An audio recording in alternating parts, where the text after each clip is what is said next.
All right, the car alarm finally went off so we can start the show.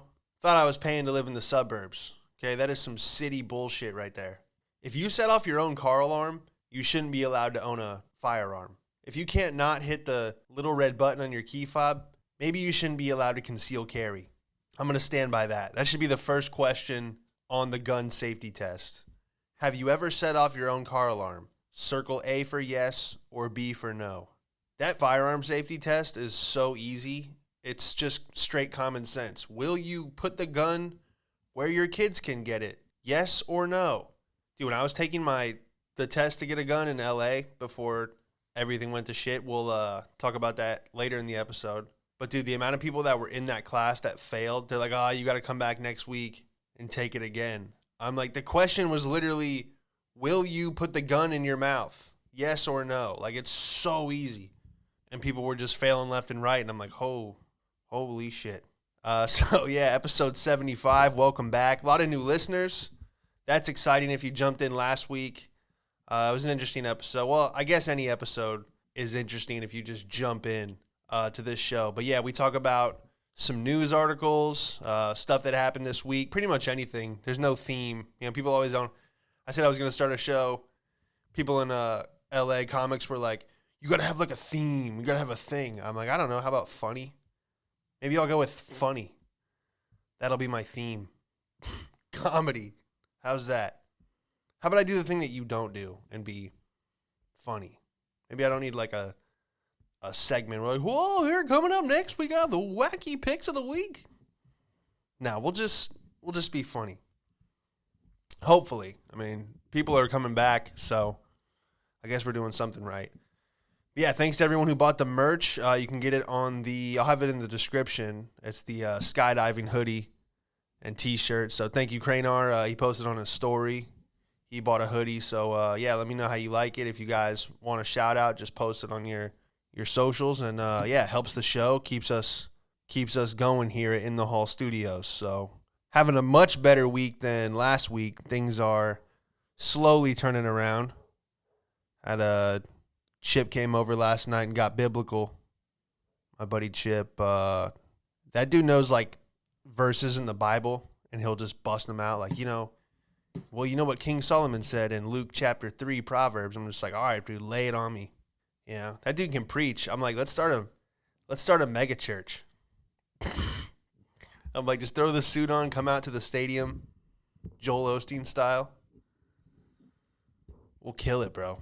So yeah, dude, he was basically just got my head right, got me back on track. So shout out to him, and yeah, just trying to make moves and keep the show going, putting out a lot of new sketches. I'm gonna start a YouTube series. I started it like 2 years ago. I only did 2 episodes. Never really released them, so I'm gonna revamp them and put them out. So be on the lookout for the YouTube. Yeah, that's pretty much it. I got a huge kink in my neck. I drove 6 hours yesterday in Nancy's car. She's got a little Honda Coupe, you know, which is nice if you're, you know, a little Japanese man or her, I guess. But, dude, my head was just hitting the ceiling the whole time. I either had to lay down completely to keep my forehead off the roof, or eventually I just opened the sunroof. And so my head could stick out. No joke, the top of my head was out the roof of the car. And that's why I don't really get excited about 2-door cars anymore. All the cars that I loved growing up, I'm like, oh, I can't fit in any of them. So I only get excited about like nice SUVs. So yeah, just, dude, if the car flipped, I would have just broke my neck because, yeah, my head was out of the damn roof. And my foot was out of the headlight, so can't wait to get my car back. It's up in New York. But yeah, let's get into the show, man. Episode 75. Glad to be here with you. We got a bunch of stuff to talk about, so let's get into the episode. You want to smoke something? You've seen him perform all over LA. Give it up for Sean Madden, everybody. What have we got here? A fucking comedian. This joke's not going to go well. You gotta let it fly.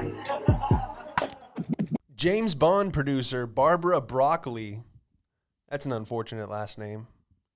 God, could you imagine playing high school football with the last name Broccoli? Broccoli, get your ass over here. You want to win a game, son? You better hit somebody. Come on, Broccoli. You'd have to say your name's Brock until people found out. Nah, his last name's Broccoli. All right. James Bond producer Barbara Broccoli says franchise is open to non-binary 007. Since Daniel Craig made his final appearance in 007 No Time to Die earlier this year, still haven't seen it, probably watch it tonight. Speculation has been rife over the future of the character. While it is widely expected that the next actor to play the iconic spy will be a British man, something that Broccoli herself seemed to confirm last week, it has also been suggested that the role could be given to someone of a different gender. Speaking to Anna Smith on the Girls on Film podcast, Broccoli was asked about the prospect of a gender-switched version of the character. She responded by saying that Bond would remain a man, stressing the importance of creating new and distinct roles for women. However, Smith then asked whether the character could be non-binary in the future. Oh, boy. Who knows? I think it's open, you know, Broccoli replied. We just have to find the right actor. The question of whether a woman should be cast as the fictional spy is one that provoked strong reactions of fans and commenters in past. Labor leader Sir Keir Starmer is among those to suggest that the role should be given to a woman, while UK Prime Minister Boris Johnson says that the next Bond has got to be a man. Oh my gosh. Well, the whole thing with James Bond is back in World War II, they would hire these spies to basically be like pimps and womanizers and just use the women to get information, so they would just sleep around and murder people. So it's like, yeah, James Bond's a fictional character, but it's also a thing. You know, James Bond can't be a woman because it just wouldn't work. You know, if James Bond was a woman, she would just fall in love with the villain. She'd be at his lair. Instead of killing him, she'd be like, wow, this is a really nice balcony view. I kind of like this guy. Miss Bond, where are you? She's like, I'm with the Russian boss looking off the side of his boat. They're like, complete the mission. She's like, I can't. I love him. Just wouldn't work. You know, they need even the new Bond, Daniel Craig, he kind of falls in love with the women a little bit. You're like, wait a second. Oh, man. So it's not a real thing. This is like some clickbait article. I thought it was like, the next Bond will be non-binary. This is kind of an article that's like, get ready for it. Which then it would just have to switch genres. It would no longer be an action thriller movie. It would be pure comedy. Yeah. Will the villains respect James Bond's pronouns? He shows up at their secret headquarters. One of the guys is like, they, them is here. The guy's like, how many are there?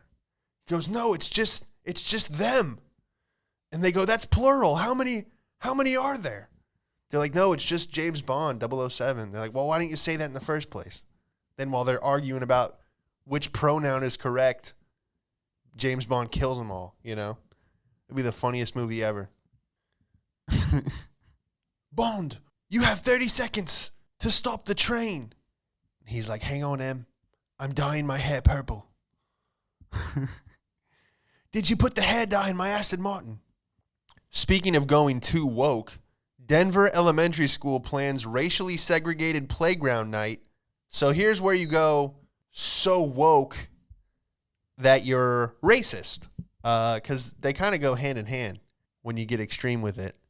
A Denver area elementary school is planning a Families of Color playground night. Wow, they have it right on the marquee out front. Originally scheduled for the second Wednesday of November and December, November 10th and December 18th, Centennial Elementary School's racially segregated playtimes are being rescheduled in the new year after they were canceled due to COVID-19. Ah, man. COVID even canceled the segregated playground night. Look at that. According to the Centennial Elementary staff, the event was organized by the school's Dean of Culture. Oh, boy. Nicole Tembrock. Yeah, she sounds fun. I am the Dean of Culture here. I am cultured. Have you ever had pho? It's actually pronounced pho, not pho. Fuck, you're like, okay, whatever, Nicole. Dean of Culture. I'd flick that stupid little name tag off your desk. Nicole Tembrock, Dean of Culture. The event was canceled due to COVID protocols, but they plan to reschedule in the new year. It's in violation of Section 8, nor shall any distinction or classification of pupils be made on account of race or color. Wow, dude.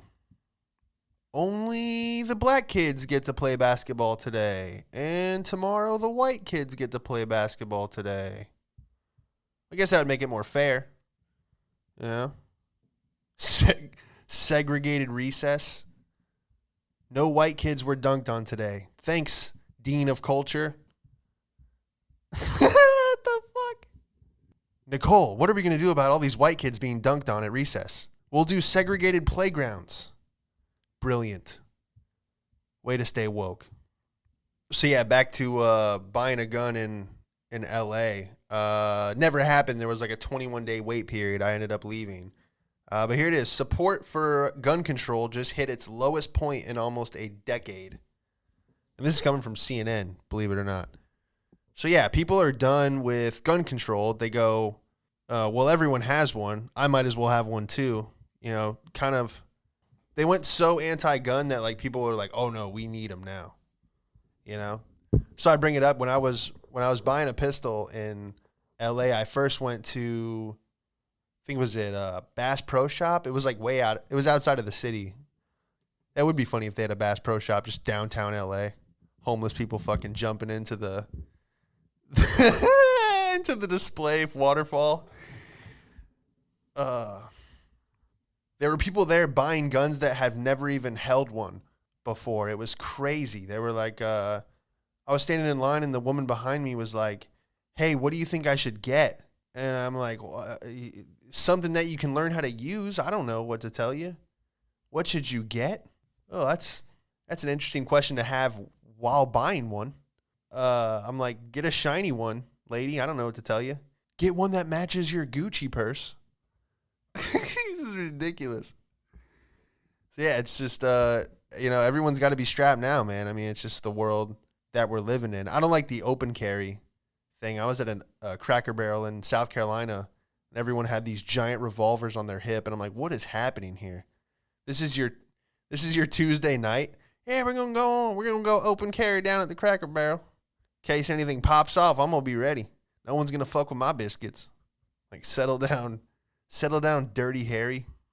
Wow, gun control hit its lowest point in a decade. Yeah, no one cares anymore. Even the most anti-gun they/them has a purple Glock. We got another one here. A 48-year-old Missouri woman posed as her daughter to get a driver's license, enroll in college, and receive financial aid. Damn. Missouri resident Laura Oligsby, 48, lived as her estranged daughter for around 2 years. She pleaded guilty on Monday to providing false information to the Social Security Administration. Oligsby told police she had been running from an abusive relationship. Well, I mean, that's one way to get out of an abusive relationship. Just go into witness protection, a.k.a. a college. Dude, how did she, 48, and she's just walking around campus like, yeah, where's the party at? With a black eye, just trying to get out of her. This is crazy. A 48-year-old woman used her estranged daughter's Social Security number. What does that mean? Like, she hasn't seen her in a while, or she's out of her life.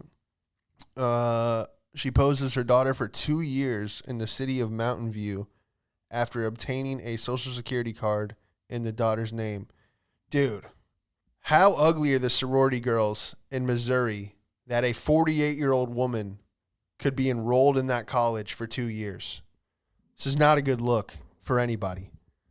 In 2017, she enrolled in a college which the New York Times identified as Southwest Baptist University and received financial aid to attend classes there. Oligsby admitted to fraudulently obtaining $9,400 in federal student loans, $5,900 in Pell Grants, $337 for books, and $1,800. Wow, so she was going to classes. She really lived another life, dude. She fucking, wow. You know what? Good for her, dude. If you can live 2 years undercover, I like this kind of shit. This is hilarious. As a part of her plea, she has to pay restitution to the university and her daughter. Look at that. Even she has student loans. She had lived that life for a couple years and basically just ruined her daughter's credit. Mountain View Police Chief Jamie Perkins told the New York Times. Chief Perkins said she successfully duped people into believing she was in her 20s. How? She even had boyfriends that believed that she was the age 22. No way. How drunk were these guys? Yeah, she's fucking 22. She told me she's coming over. Alpha Sigma Pi. I pledged. Or whatever. I don't know. I never did any of that shit. I went to community college for 8 weeks. The kid that sat next to me had a scorpion tattoo on his neck, and the stinger went up around behind his ear. And I just thought to myself, hey, I'm in the same math class as this kid. I don't think graduating here will give me any advantage. You know, this is just high school revamped. So, yeah, dropped out. We were saddened to learn about the situation and cooperated fully with the investigation. Our prayers are with all involved. Dude, so she was in school for 2 years. She had young boyfriends. Dude, she was living her life. Good for her, dude. This is one of those things where she's getting dragged out of off campus, and she's like, you need people like me so you can point your fucking fingers. The whole Scarface thing. Wild, man. People are wild out here. I wanted to talk about this. Have you ever seen goal ball? I didn't even know we had a national team. It's the Paralympics. Basically, if you're vision impaired, it's 3-on-3. It's there's a net from one side to the other, and then on the other side of the court, there's another net, just like soccer, but think of the net went from corner to corner, so it took up the whole field. And you wear goggles, like blacked out goggles, so you can't see, and you throw a ball, and then the other team have to hear it, or like a bat using sonar, and get in front of it and stop it from going in the goal. It's pretty wild. It's cool, but it's also hilarious at the same time. Rotation on it. She finds a spin. She finds the And what's gap. really funny is She like brings everyone's a goal back blindfolded, for so the they USA. they It's can't Brazil see, 2, except for the coaches USA 1. lose their shit. Well, it's hope for the United When the ball States goes to in, they're Amanda just Dennis. They have We've no been choice but waiting for her just to yell. Get her scoring arm in They action, can't be and like, she "What, found the gap you didn't perfectly fucking there. see it," you know. They have to be like, It's you one didn't shot hear the ball? to extend this Check match. your hearing. Amanda Dennis for the United States of America. I guess you could be deaf too. I don't know, man. It's hilarious. They She's just found the back of the run. net. On the Some of them left-hand spin and side. they Could just this roll get the ball. any more exciting? The women's semi-final with you just think they're 15 like, seconds to play. who's that is locked superhero, at Brazil Daredevil? 2, They're USA kind of like 2. that until you realize they She can't see could not anything for believe real, it. and they're holding on to the And right at the crossbar death, of the goal. puts the ball into the well, bottom corner. No, they're actually blind. And now we could be They heading don't for have any overtime. Superpowers. That has made the Then they hair huddle stand up. up on every part of me. Dude, it's a wild game. The Check it out. you would Goal never ball. I didn't even know we had a bet national Amanda team. Dennis Can I play this up shit, dude? Can I at just that point of this match? Can I say like, hey, without my glasses, I can't see, and just ball on some people, dude? USA have possession. I mean, you're not getting on any cereal boxes for And it's blocked goal by ball, Brazil, but who get a it shot is a pretty off. dope game. But the hooter goes, and it's into overtime we go. I just thought that was interesting. And we'll wrap it up here. Pfizer CEO says fourth COVID vaccine doses may be needed sooner than expected due to Omicron variant. When we see real-world data, we'll determine if the Omicron is well covered by the third dose and how long the Pfizer CEO or how long the shot lasts. Yeah, basically what they're saying is we'll see if I can afford the entire Ferrari collection before we release the fourth booster shot. If I can't afford the new yacht, we're doing a fourth booster. We got to get these stocks up.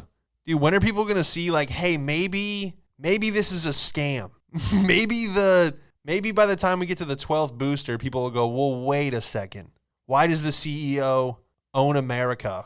This is just nuts. Dude, I know people who are on their booster shot. They got their booster and they're super sick. Now, this isn't medical advice. I'm not a doctor, but I'm just saying I had it for about 3 days. I didn't get tested or whatever. I knew it was something crazy.